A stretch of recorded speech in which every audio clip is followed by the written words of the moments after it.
Mark chapter 7 verses 3 through 9. For the Pharisees and all the Jews, except they wash their hands oft, eat not, holding the tradition of the elders. And when they come from the market, except they wash, they eat not. And many other things there be, which they have received to hold, as the washing of cups and pots, brazen vessels, and of tables. Then the Pharisees and scribes asked him, Why walk not thy disciples according to the tradition of the elders, but eat bread with unwashen hands?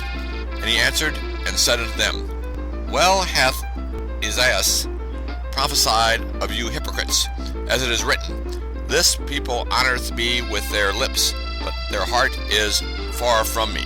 Howbeit in vain do they worship me, teaching for doctrines the commandments of men.